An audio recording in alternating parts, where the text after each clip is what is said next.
Welcome, this is Jeff Byers, and I'll be taking you through modeling a food can. And this is Annie 150 and exercise 1. So we'll be doing a food can in this video series. We're going to model first, then lay out UVs, and then texture.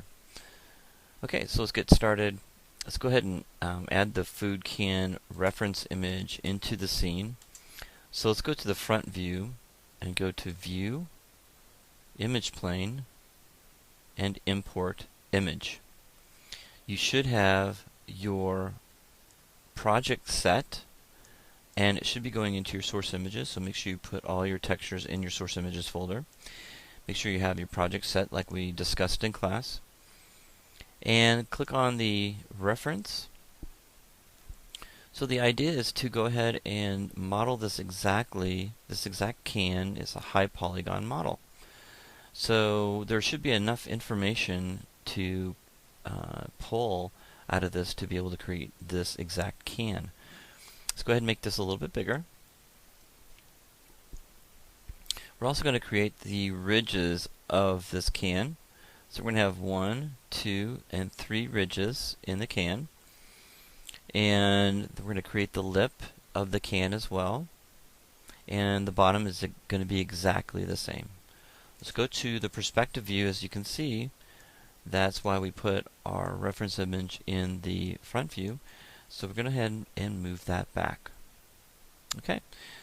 So to keep these this down to 5 minutes, we're going to take several breaks and break this thing up into small videos. So I'm going to get this set up. I'm going to move this up. So the bottom of the can is meeting the 0, X, Y, and Z. So you can see that the ground plane is right here. The bottom of the can is just touching the ground plane. And we want to make sure the can is situated directly in the center. I'm looking the distance between here, side of the can, and the grid. That helps me line that can up perfectly. Okay, and also I want to pull that can back away from the 0, 0 axes because we're going to be modeling there. Okay, so when you're done, let's go ahead and create a layer. Let's go bring it over here. Click on the layer, create layer, new layer, and assign selected objects.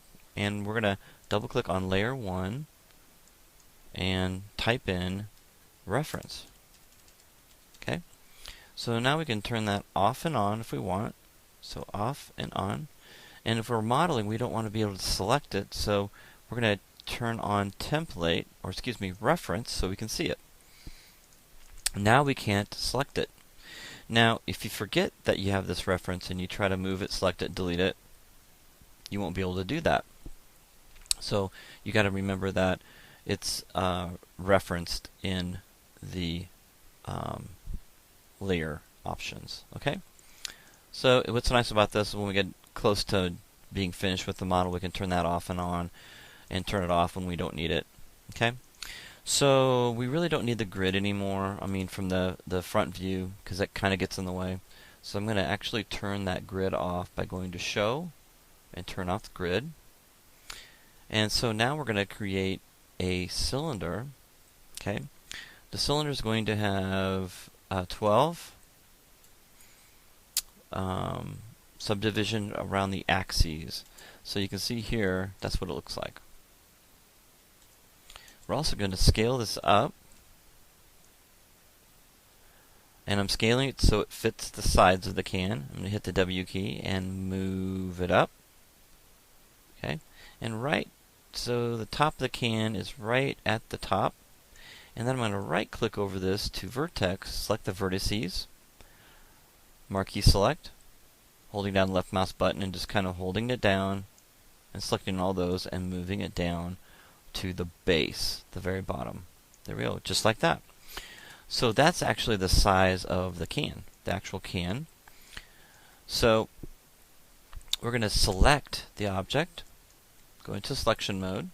You can also select it up here, so you can go into selection mode up here at the menu set, and we're going to create a layer for this, but first we're going to duplicate it. So I'm going to go Control D, and I'm going to select this, a new layer, okay, and I'm going to double click that layer, and I'm going to type in high poly,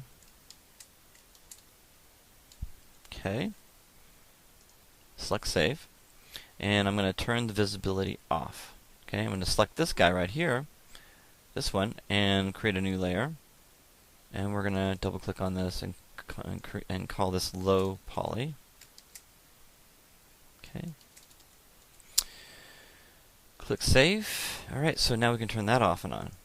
So we got a low poly and we got a high poly. So I want you to click on high poly, and we're going to start modeling.